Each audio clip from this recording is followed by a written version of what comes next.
Morning all of you, it's अगेस here once again, welcome back to Dhrupad tutorial. आज बहुत दिनों बाद हम लोग 9th का केमिस्ट्री देखने वाले हैं और केमिस्ट्री में हम लोग ऑलरेडी 4-5 एपिसोड 4-5 वीडियो सेशन कर रखा है हम लोगों ने, जिसमें हम लोगों ने केमिस्ट्री का सिलेबस पढ़ा है 9th में क्या होता है।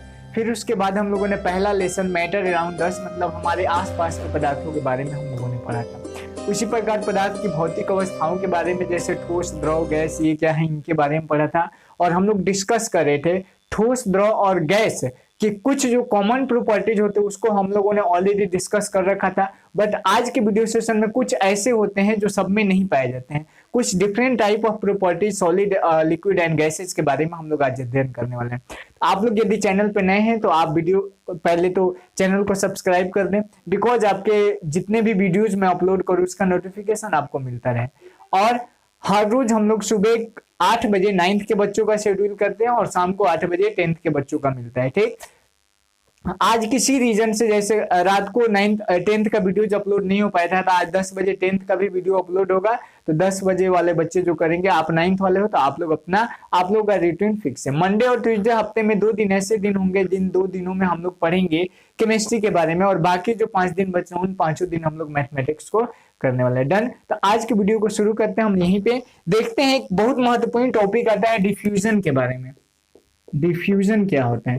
ठीक, डिफ्यूजन जिसको विसरण कहा जाता है।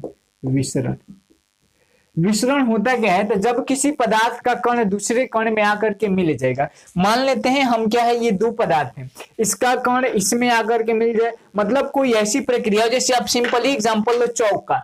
व्हाइट चौक एक हम लेते हैं और चौक में जो होता है रेड कलर के रंग में उसको लिक्विड में डालते हैं। तो ये जो हमारा पहला सा चौक है ये ठोस पदार्थ है, पदार्थ तो है ना जी, ठोस है, सॉलिड है, बिकॉज इसकी आकृति और आयतन फिक्स है, तो यह ठोस हो गया। दूसरा जो हम कलर में डालेंगे, इंक में डालेंगे, जिस भी रंग में आपको डालना हो वह लिक्विड हो जाएगा। जब दोनों को आपस में मिलाते हैं तो हम देखते हैं कि जो ये चौक है यह जो होता है व्हाइट कलर से चेंज हो जाता है रेड कलर में, जिस रंग में डालोगे उसमें चेंज हो जाएगा। तो ये चीज हम लोग देखते हैं कहाँ पे, जब एक पदार्थ दूसरे पदार्थ के साथ आपस में मिलते हैं, तो यह जो होता है विसरण का एग्जाम्पल होता है। उसी प्रकार एक और एग्जांपल लिया जाए तो लोहे और जिंक के परत को जब आपस में सटा करके रखा जाता है तो लगभग कुछ दिनों बाद, मतलब वर्षों बाद जो होता है, उनके कुछ जिंक के परत लोहे की परत पे जम जाते हैं, जो कि एक विसरण का बहुत अच्छा एग्जांपल है। तो विसरण क्या है? एक पदार्थ से जब किसी पदार्थ के, क्या लिखोगे, एक पदार्थ का दूसरे पदार्थों में मिलना, दूसरे पदार्थों में जुड़ना कह सकते हो या मिलना कह सकते हैं। ठीक, तो यही हो जाएगा विसरण। विसरण का डिफिनेशन क्या लिखोगे? विसरण पदार्थों का वह गुण होता है जिसमें किसी एक पदार्थ के कण दूसरे पदार्थ के कण में जाकर आपस में मिल जाते हैं, जुड़ जाते हैं, इसी प्रक्रिया को विसरण कहा जाता है।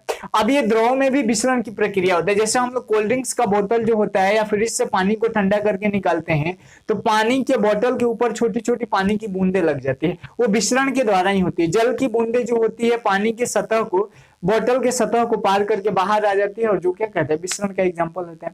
ठीक, आगे हम लोग पढ़ेंगे द्रव के कुछ डिफरेंट टाइप्स ऑफ, जैसे द्रव के मेल्टिंग पॉइंट और बॉइलिंग पॉइंट। मेल्टिंग पॉइंट और boiling point MP and BP, ये जो होते हैं सॉलिड की तुलना में, कंपैरिजन टू सॉलिड, कम होते हैं। द्रवों के द्रवणांक तथा क्वथनांक सॉलिड की तुलना में कम होते हैं, तथा यह तापमान जो होता है NTP से ऊपर होता है। NTP क्या होता है? नॉर्मल टेम्परेचर प्रेशर, जिसको सामान्य ताप दाब कहा जाता है, इसी को कमरे का तापमान कहा जाता है, इसी को simple temperature, sorry standard temperature pressure कहा जाता है, STP। ठीक, तो यह जो होता है 25 से 30 डिग्री सेल्सियस के बीच होता है। तो यहाँ पे हम लोग देखेंगे कि द्रव का जो क्वथनांक और द्रवणांक होता है यह NTP से ऊपर तथा ठोस की तुलना में कम होता है, बिकॉज इसके जो ये फोर्स लगते हैं इंटरमोलिकुलर फोर्स के द्वारा ही ये सारी चीजें, जिसमें फोर्स कम लगेगा उसमें जो होंगे इनके मॉलिक्यूल्स कम होंगे, और मॉलिक्यूल्स कम होंगे तो दूरियां क्या होंगी? ज्यादा होंगी। ठीक, तो ये हम लोग डिस्कस कर लिए सॉलिड के विसरण के बारे में पढ़ लिए। फिर हम लोगों ने पढ़ा द्रवणांक और क्वथनांक किसके? लिक्विड के। उसके बाद जब गैस का कहा जाएगा ना, तो गैस का द्रवणांक और क्वथनांक सबसे कम होता है, और सबसे कम होने के कारण यह जो होता है आसानी से टूट जाता है। ठीक, अब एक टॉपिक आता है द्रव के बारे में जिसको तरलता कहा जाता है, फ्लूइडिटी। फ्लूइडिटी क्या है, द्रव जो होते हैं तरल रूप में होते हैं क्योंकि इसमें तरलता का गुण पाया जाता है। अब तरलता का गुण को कैसे समझेंगे, मान लेते हैं एक ड्रॉप ऑफ वाटर, पानी की एक बूंद किसी सतह पे गिराया जाता है, तो पानी की एक बूंद जब सतह पे गिरता है तो सतह पे फैल जाता है, इस कारण कहा जाता है कि द्रव में जो होता है तरलता का गुण पाया जाता है। ठीक उसी प्रकार यदि विसरण को कहा जाए, विसरण भी एक प्रक्रिया, यदि ठोस में हो गया, ठोस में हम लोग देखे थे, द्रव का देखा जाए तो विसरण में जो होते हैं एक पदार्थ दूसरे में मिलने की प्रवृत्ति पाई जाती है। इसी वजह से तो जो होते हैं ग्वाले जो होते हैं वो दूध में पानी को मिला देते हैं, क्योंकि दूध भी द्रव पानी भी द्रव दोनों आपस में आसानी से मिल जाता है। वैसे ही और डीजल में जो होता है केरोसिन को मिला करके काले रूप में बेचा जाता है, तो यह भी क्या हो गया, विसरण का एक बहुत अच्छा एग्जाम्पल हो गया। ठीक, विसरण को और अच्छे तरीके से समझने के लिए आप देख सकते हो, जब जल की एक मान लेते हैं एक ग्लास में, एक बीकर में हम जल को ले लेते हैं, शीशे का ग्लास में जल लेते हैं और उसमें जो होता है हम लोग पहले में दो ले लेते हैं, दो शीशे का ग्लास ले लेते हैं, दोनों में पानी को भर देते हैं। पहले में हम इंक का एक ड्रॉप डालते हैं, दूसरे में शहद जो हनी होता है ना, हनी का एक ड्रॉप डालते हैं।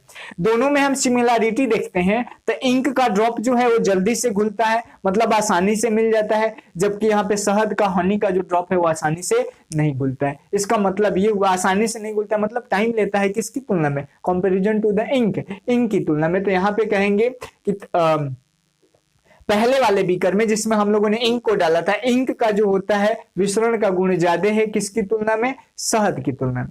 ठीक, और विसरण जो होता है ठोस के पदार्थों के लिए कहा जाता है कि ठोस का पदार्थों को जब गर्म किया जाता है तो इसमें विसरण का वेग जो होता है बढ़ जाता है। इसको कैसे, मान लीजिए हम क्या करते हैं, एक पैन में हम जल को ले लेते हैं और जल में जो होता है हम चीनी को डालते हैं। चीनी की बूंद जब डालेंगे तो चीनी क्या है, ठोस है, जब इसको डालेंगे और इसको हीट करेंगे, टेम्परेचर देंगे तो इसका वेग बढ़ जाएगा, आसानी से क्या होगा, यह जल्दी जल्दी घुलने लगेगा, बॉयल होने लगेगा। इसका मतलब यह हुआ कि ठोस के कणों का वेग जो होता है, विसरण का वेग जो होता है बढ़ जाता है, कब, जब वह टेम्परेचर को पाता है। अब विसरण का एक और भी एग्जांपल है, जैसे हम लोग जानते हैं वायु जो होता है नाइट्रोजन, ऑक्सीजन, हाइड्रोजन, बहुत सारे प्रकार के गैसों का मिश्रण है और इस विसरण के द्वारा ही आपस में घुला हुआ है। और विसरण के द्वारा आपस में घुलने से क्या होता है, यहीं के द्वारा सजीव जो होता है गैसेज को लेता है, पेड़ पौधे लेते हैं। जल में भी हाइड्रोजन और ऑक्सीजन के अणु घुलित रहते हैं, मिले हुए रहते हैं। तो मछलियां इसी विसरण की प्रक्रिया के द्वारा, गिल्स द्वारा लेते हैं ना, तो इसी प्रोसेस के द्वारा, विसरण के प्रोसेस के द्वारा ही ये चीजें संभव हो पाता है कि जलीय जीव श्वसन की प्रक्रिया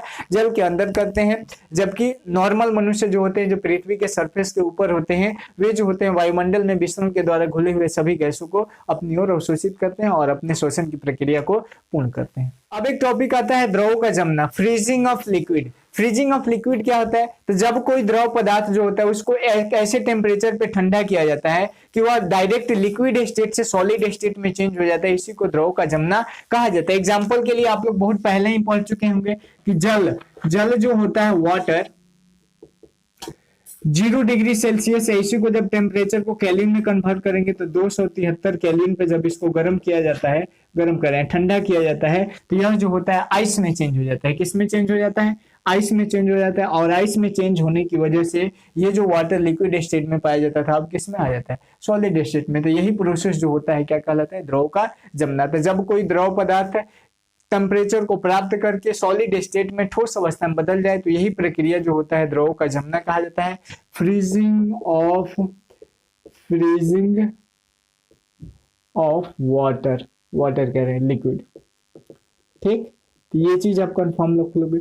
अब एक और टॉपिक आता है वाष्पन की प्रक्रिया। वाष्पन क्या होता है, तो जब किसी द्रव को एक ऐसे टेम्परेचर पे, कमरे से अधिक ताप पर और उस पदार्थ के कम ताप पर, अब कमरे से अधिक ताप क्या हुआ, आपको उस पदार्थ के, मान लीजिए हमको जल को गर्म करना है। किसको गर्म करना है, जल को। हम जानते हैं कि नॉर्मल टेम्परेचर पर कितना होता है, 25 से 30 डिग्री सेल्सियस। इससे अधिक तापमान पर बट यह गर्म कितना होता है, 100 डिग्री सेल्सियस पे क्या होता है, क्वथनांक होने लगता है ना। बॉइलिंग पॉइंट कितना होता है जल का, 100 डिग्री सेल्सियस। इससे कम तापमान पे, मतलब 25 से 30 के बीच में, 25 से 100 के बीच में यदि इस जल को गर्म किया जाता है और गर्म करने पर यह जल जो होता है, गर्म करने पर यह जल जो होता है वाष्प बन करके वायुमंडल में जाने लगे, तो इसी को इवेपोरेशन की प्रक्रिया कहा जाता है, जिसको वाष्पन के नाम से जाना जाता है। देखिए वाष्पन और क्वथनांक दोनों दो चीजें, वाष्पन और क्वथन दोनों दो चीजें, दोनों को हम लोग नेक्स्ट टॉपिक में डील करेंगे, नेक्स्ट वीडियो सेशन में, कि ये दोनों एक दूसरे से कैसे डिफर हैं। ठीक, तो आज की वीडियो सेशन में हम लोग देखें यहाँ पे वाष्पन। वाष्पन क्या है? वाष्पन वह प्रक्रिया है जिसमें कोई द्रव जो होता है कमरे से अधिक ताप तथा उस पदार्थ के बॉइलिंग पॉइंट से कम तापमान पे जब उसको गर्म किया जाता है तो वह उड़ करके और वायुमंडल में जाने लगता है। यही प्रोसेस जो होता है इवेपोरेशन कहलाता है, वाष्पन कहलाता है। अब वाष्पन को प्रभावित करने वाले कुछ महत्वपूर्ण कारक है। कौन कौन से कारक है जो वाष्पन को प्रभावित करते हैं, तो उसके बारे में हम लोग देखने वाले हैं। ठीक, तो हेडिंग डालोगे आप वाष्पन को प्रभावित करने वाले कारक, फैक्टर अफेक्टिंग इवेपोरेशन। वाष्पन को प्रभावित करने वाले कारण, पहला कारण जो आता है वह आता है द्रव की प्रकृति। द्रव की प्रकृति, ठीक, नेचर ऑफ लिक्विड। अब ये क्या होता है? द्रव की प्रकृति का मतलब ये हुआ, द्रव जिस नेचर का होगा उसी हिसाब से वह जो होगा फैक्टर अफेक्ट करेगा किसको? वाष्पन को। कहने का मतलब ये हुआ, जिस पदार्थ का बॉइलिंग पॉइंट जितना ही कम होगा, मतलब जितना कम टेम्परेचर पे वो कम गर्म करना पड़ेगा, उतना ही अधिक उसका वाष्पन की प्रक्रिया होगी। तो यदि इसका बॉइलिंग पॉइंट जितना ही कम होगा, इसका जो इवेपोरेशन का प्रोसेस है, इवेपोरेशन का प्रोसेस उतना ही अधिक होगा। तो पहला लिखोगे कि द्रव की प्रकृति, इसमें लिखोगे कि जिस द्रव का बॉइलिंग पॉइंट क्वथनांक जितना ही कम होता है, उस पदार्थ का वाष्पन उतना ही तेजी प्रक्रिया से होता है। ठीक, दूसरा जो है द्रव का ताप। द्रव का ताप, अब द्रव का ताप क्या होगा? जिस द्रव को आप जितना ज्यादा गर्म करोगे, जिस द्रव का ताप जितना ही अधिक होगा,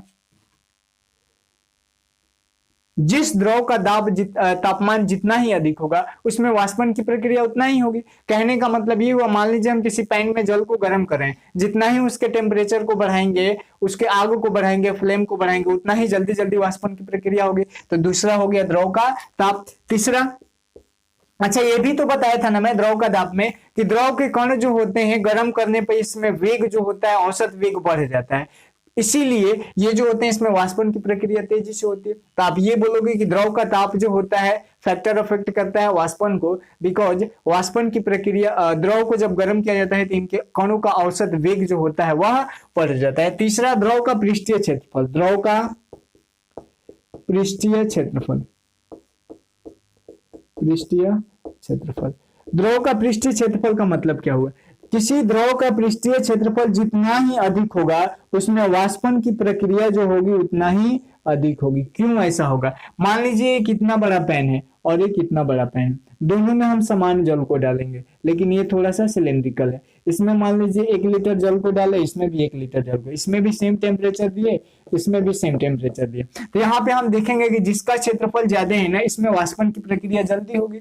आप इसका सीधा एग्जांपल ले लेते हो, ग्लास में जब आप दूध को गर्म करते हो तो जल्दी गर्म होता है, या पैन में गर्म करते हो? पैन में गर्म करते हैं तो जल्दी होता है, बिकॉज यहाँ पे पृष्ठीय क्षेत्रफल क्या है? अधिक है, जबकि ग्लास का पृष्ठीय क्षेत्रफल कम हो जाता है, जो सिलेंड्रिकल रूप में हो जाता है। अगला कारण जो है वो है आर्द्रता। ह्यूमिडिटी भी बहुत अच्छा उदाहरण, फैक्टर अफेक्ट करता है वाष्पन को। ह्यूमिडिटी क्या है? वायु में उपस्थित नमी की मात्रा को ह्यूमिडिटी कहा जाता है, आर्द्रता कहा जाता है। वायु में यदि आर्द्रता है तो वाष्पन की प्रक्रिया धीरे होगी, वायु में आर्द्रता नहीं है तो वाष्पन की प्रक्रिया तेजी से होगी। आर्द्रता के कारण ही बारिश के दिनों में हम लोग देखते हैं कि बारिश के दिनों में क्या होता है, सूखा हुआ कपड़ा जो होता है वह धीरे धीरे सूखता है, बिकॉज वो आर्द्रता का एग्जांपल हो गया। अगला अगर हम फैक्टर अफेक्ट ले ले तो अगला फैक्टर अफेक्ट होता है वायु का वेग। वायु का वेग जितना ही अधिक होगा उतना ही जल्दी वाष्पन की प्रक्रिया संपन्न होगी। तो आज के वीडियो सेशन में हम लोग बहुत ही महत्वपूर्ण छोटे छोटे टॉपिक डिफ्यूजन का देखें, फिर हम लोग वाष्पन को देखें। उसके पहले हम लोगों ने देखा था कि द्रव का जो गुण होता है, बॉइलिंग पॉइंट और मेल्टिंग पॉइंट कैसे कम होता है, किससे कम होता है, किससे अधिक होता है, इसको देखें। और हम लोग आज के वीडियो सेशन में देखें कि वाष्पन क्या है और वाष्पन को प्रभावित करने वाले प्रमुख कारण क्या है। ठीक, नेक्स्ट वीडियो सेशन में हम लोग क्वथन करेंगे और वाष्पन और क्वथन से मिलने वाले जो होते हैं दोनों के अंतर को समझेंगे। तो आज के वीडियो सेशन में हम इतना रहने देते हैं, कल मिलते हैं नेक्स्ट वीडियो सेशन में, और उसमें हम लोग शायद इस चैप्टर को खत्म कर दें नेक्स्ट वीडियो सेशन में, जिसमें बहुत ही महत्वपूर्ण आपको टेम्परेचर को कन्वर्ट करने का मैं फार्मूला भी बताऊंगा। एक ही फार्मूला बताऊंगा जिससे आप सारा कन्वर्ट कर लोगे। डिग्री सेल्सियस से फ़ारेनहाइट में, फ़ारेनहाइट से केल्विन में, केल्विन से डिग्री सेल्सियस में। ठीक, रोमर भी आता है, तो ये सब चीज आपको बता दूंगा नेक्स्ट वीडियो सेशन। आज के लिए इतना रहने देते हैं, जल्दी मिलते हैं नेक्स्ट